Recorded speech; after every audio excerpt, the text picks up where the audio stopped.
No more pencils, no more books, no more teachers' dirty looks. The students at Harrington High have always suspected their teachers were from another planet. Is this gonna be on the test? This is the test. This time, they're right.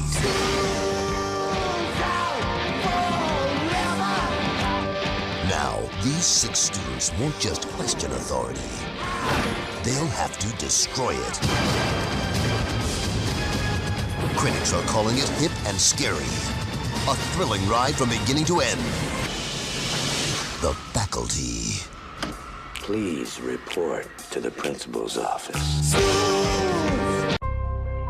Hello, everybody, and welcome to this very special bonus episode of Citizen Dame, in which we are going to talk about a fabulous late 90s sort of meta horror alien movie called The Faculty. So 90s. It's so 90s. I'd forgotten how 90s this movie was until I actually rewatched it. I was like, Jesus Christ, like this is a 90s film. So I am Lauren Humphries Brooks, and with me as always is Karen Peterson. Hello, Karen. Hello. Are you excited to talk about The Faculty? I am so excited. Honestly, I was so happy that this ended up winning the poll kind of at the last minute. When we came up with the theme and we were thinking of movies that would fit within the theme to put out for the poll for people to vote on. It was funny because this was like the first one that we both thought of like, yeah, The Faculty is one. And then Jennifer's Body was the other one we both came up with. But I was partly excited because this is a movie we've never talked about before. I don't think ever in the entire history of the show. No, we have. I don't think we've ever even mentioned it. And it's funny because it is one of those films that has a big cult following. Mm-hmm. And like a lot of people have seen it. I mean, I'd seen it before this. So I was just like, oh, yeah, that movie that I've seen that I just only vaguely remember pieces of it, right? And I did not remember all of the people that were in it. It really is when we say that this is like the quintessential late 90s film, it really is, because there are people they're just like, oh my God, I didn't even remember that he existed. I mean, like, let's just read the cast list. So you've got Jordana Brewster, Clea Duvall, Laura Harris, Josh Hartnett, Sean Hatosi, I don't know what he's up to these days, Salma Hayek, Famke Janssen, Piper Laurie, Christopher McDonald, Bebe Neuwirth, Robert Patrick, Usher, Jon Stewart, like Elijah Wood before, like a couple years before Lord of the Rings, Danny Masterson. I love that his character is called Fuck Up Number One. I mean, that's pretty much his life. Yeah. So it really is like a who's who of this time period as far as who made it into this movie. It's great, both from the high school students and the faculty. Yeah, it feels almost like, and I think that we're going to talk about like how meta this movie really is in a lot of ways. And I think that maybe it gets subsumed a little bit because of the Scream franchise, and the Scream franchise, which is so obviously meta. And then the Faculty never really spawned much of a franchise or anything like that. But it really is a fantastic slice of sort of 90s filmmaking. Directed, by the way, by Robert Rodriguez. So I think that this kind of tells you what sort of movie this is going to be. Right, but also written by Kevin Williamson. True, yeah. Who wrote Scream, and I believe he also wrote I Know What You Did Last Summer. So it's like he was writing these movies at the time. So the fact that The Faculty didn't take off and became more of a cult movie, unlike Scream and I Know What You Did Last Summer, is a little bit surprising. Yeah, that's true. That's true. I think that some of it is that, well, I have a couple of different thoughts on that, but why don't we initially just sort of talk about The Faculty and what it's about and everything. So The Faculty is basically about an alien invasion in a small high school in Ohio. And where initially it's the gym coach played by Robert Patrick, who, if you don't know who Robert Patrick is, he's the guy in Terminator 2. He's the T-1000. Yeah. And that, honestly, I think that's the only thing that I had ever seen him in until I saw The Faculty, and that's very much what he's famous for. And I like the fact that this film, right from the get-go, like plays off of that a lot. and kind of plays off of the recognizability of a number of its stars, Mm-hmm. And particularly when it comes to the members of the faculty. Yeah. And so basically what happens is he is hanging out on the football field after hours and apparently gets invaded by some sort of bizarre alien parasite, which then proceeds to infect all of the other members of the faculty and the students. And so a lot of the film is basically about people trying to figure out what the hell is going on, why the faculty are beginning to behave in sort of odd ways, and then eventually, you know, how are they going to defeat this evil alien parasite? So there are a lot of different places that we could begin on this one. One of the things that I think is really cool about it is that, and that I noticed again in rewatching it, was this use of all of these high school stereotypes, these high school movie stereotypes, right? So you've got the jock and the goth girl and the geek and the popular girl and the new girl, and then you've also got within the fuck up, right? Yep. And then you've also got within the faculty members, you've got the kind of asshole gym coach, football coach. You've got the kind of put upon teachers and principal, and how each of them begin to sort of transform as they get infected and as these aliens begin to spread throughout the school. So I like the way that the film uses those stereotypes, but then also winds up subverting them a lot. Yeah. So yeah, it definitely does. Yeah, it's like the Breakfast Club, but not on a Saturday morning at school. It's, I mean, it's still at school, but yeah, it's like over the course of about a week because it's building up to this big high school football game that's going to be going down on Friday night, and just the fact that this is going to be the opportunity for this alien creature to really take over the town because it's Friday night in Ohio. Where else does anybody have to be besides at the school watching the football game? well, and I like things like, so, you know, Stan who's played by Sean Hatosi.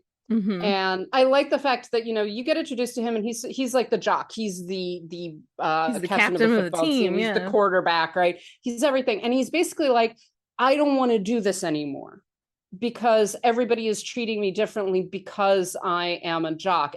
I don't actually want to play football. Right. Then of course his girlfriend is Jordana Brewster, and she's like the captain of the cheer squad, and she's like the head of the newspaper and all that, and she's just like, okay, if you're not going to do football, then why are we dating? Because you're the reason I like your football is why we're together, because you're giving me clout. So yeah, it's like it's all of these high school relationships that we see in a lot of high school films. Like a number of people that I talked to about this film mentioned the fact that no one went to a high school like this. This high school does not exist. It only exists in Hollywood, right? Exactly, yeah. But you've got all of these relationships. So of course, the star of the football team dates the head of the cheer squad. She is the popular girl.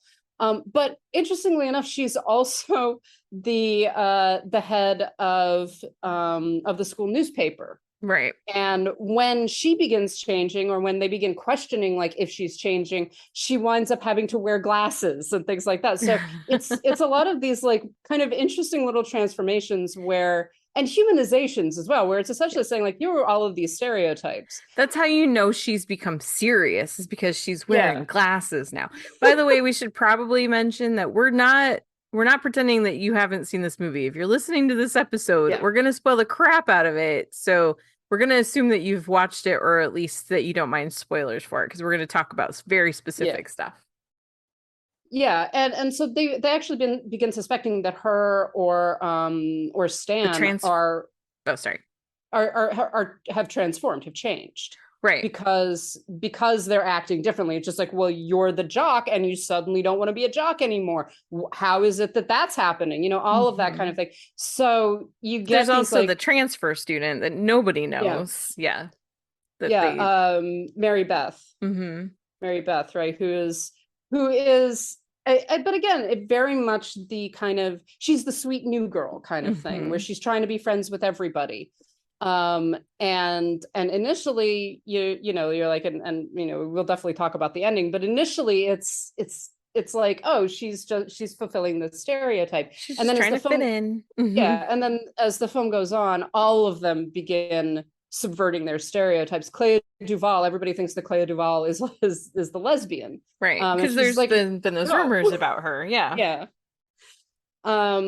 Josh Hartnett, he's kind of playing the school fuck up, who's the school drug dealer, right? But is actually the smartest one of the bunch, right? He's the one that figures everything out.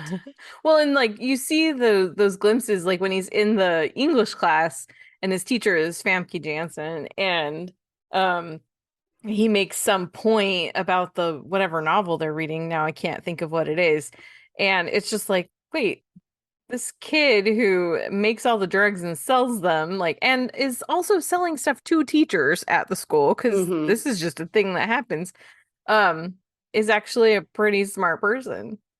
Surprisingly so. It's Yeah. fun.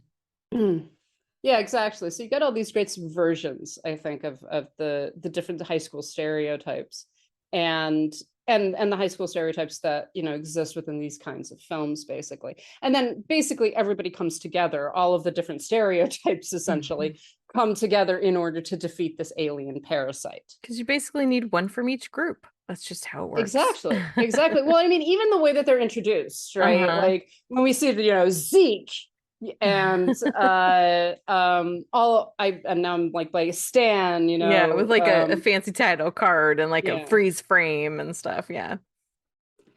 So you get this kind of that humor, I guess, that humor, that meta-ness to everything that is, very familiar to most of us who've seen the Scream films, where we kind of, and it's almost as though everybody in the film is very aware of their positioning as well. It's not like they know, I am the jock, I am the goth girl, I am the new girl, etc. There's even references to other movies, like Clea Duvall's character, her name is Stokely, and part of her stereotype, not only is she the goth girl, but she's also into art house films, and so she knows a lot about horror movies and stuff, and so she has a lot of insight because of her knowledge of movies. So it's one of those meta references, I guess. Well, so let's talk about that a little bit, because the big one, I think the referentiality, the big one is Invasion of the Body Snatchers, which they reference a lot, specifically. Exactly. So this film begins and you're kind of like, oh, this is sort of like a 90s ripoff of Invasion of the Body Snatchers. And then partway through the film, they're actually like, this is just like Invasion of the Body Snatchers, right? And there's even a part where someone asks Stokely, how does that end? And she's like, they all get taken over. We're not going to win this. No, exactly. At the end, they win, right? The aliens win. They take over the town. And I believe that it was originally a short story as well. But if you remember, at the end of Invasion of the Body Snatchers, the guy is like fleeing from the aliens, basically trying to warn everybody, and nobody believes him. So the implication is the aliens are eventually going to take over the world. One of the things I think is interesting, though, in terms of the relationship between Invasion of the Body Snatchers and the faculty, is the actual way that the faculty transform, right? And so you've got this little bizarre alien parasite that basically can reproduce itself, right? Split itself off. And that's how, and then it goes around and it infects brains, basically, and takes control of bodies. But it doesn't change personalities particularly. Like, it's not like everybody suddenly becomes, in Invasion of the Body Snatchers, there's a lack of emotionality. Right. It actually seems to, so the coach, who was always a nasty piece of work, becomes even nastier and more violent when he gets taken over. Although there's also an interesting thing where he does show a little bit of kindness to some very specific people. True. Like, so that's what's weird. It's like the alien is in there and does have some ability, but you're right. Like, they're still who they are for, not even for the most part, but for a large part, they're still themselves. Yeah, they all take on they have basically the same personalities, but more so in a lot of ways. And they still have the same memories. They still, they know how to talk to people. They know who they're friends with and how to manipulate them. Yeah, and that's how they're able to continue to reproduce and kind of infect other people, is that they keep on convincing others, basically, that, Sorry. I was gonna say one thing that I really like is the fact that like, and this is something that I think we learned really well during the shutdown part of the pandemic, is teachers get vilified a lot. And here we are, these aliens have taken over these teachers and they're still showing up to school every day. They're still dedicated to their jobs. I just That's a think good that's point. an important thing to notice. And I That's a good also point. love in the beginning, before most of the teachers have been taken over, when the principal's sitting down with everyone and they're having this budget discussion and she's telling them all the things they can't have because of all the money going to the football team. I love that it is the oldest teacher in the school who is advocating for computers. It's such a fun detail. I love yeah. that so much. True. Well, but I think that that's part of, and as humorous as the film is, I think that there is a lot of a kind of undercurrent. And one of the undercurrents is very much about alienation, literally. Like, Yes. so yeah, a lot of the more serious undercurrents are about alienation and about basically people failing to fulfill the roles that are expected of them. Mhm. Right. And being unhappy in those roles. So all of the teachers who are all dedicated teachers, like you're saying, and even the principal who's just like, look, there's literally nothing I can do about this. Right. Because this is what the school board wants. So even though you've got, they turn into aliens pretty early on, right? They're all trying really, really hard to fulfill their roles. They're all trying to do good for the kids. And even when they're taken over by aliens, they're still doing it. So, and then all of the kids are very alienated. They're like, I'm not occupying the role that I'm expected to. I'm not happy with the role that I'm occupying. Yeah. Which is why these particular 6 from these different, or I guess technically 5 when you consider who one of them actually is. But this group, the reason that they are the ones that come together and are able to figure this out is because they are the most alienated from their individual groups. Yeah, they're not occupying the roles that they're supposed to, or if Right. they are occupying those roles, they're not happy with them. Yeah, they're dissatisfied. They want something else. They want to be something that other people don't necessarily see them as, but they see that in themselves. Yeah, and what the alien, and so let's talk about what the alien is actually offering, right? Because I think that when it becomes clear what the alien actually wants, it kind of changes the way that you understand the film in a certain sense. So the alien is basically trying to create a perfect society, trying to make friends, literally, right? And what her argument is that, you're not happy. None of you are happy. Well, if you join me, you can be happy, right? We can all get along. We can all be in the place that we want to be. You'll look beautiful. Everyone will respect you. And then, of course, ultimately, it's at the cost of their individuality. It's at the cost of being the people that they actually are. But at the same time, the entire film has dealt with the fact that they are being pushed into these roles that they don't want to be in anymore. True. And so it's one of those alien movies where you're almost like, you feel kind of sorry for the alien, because her backstory is basically that she had to flee her home world, right?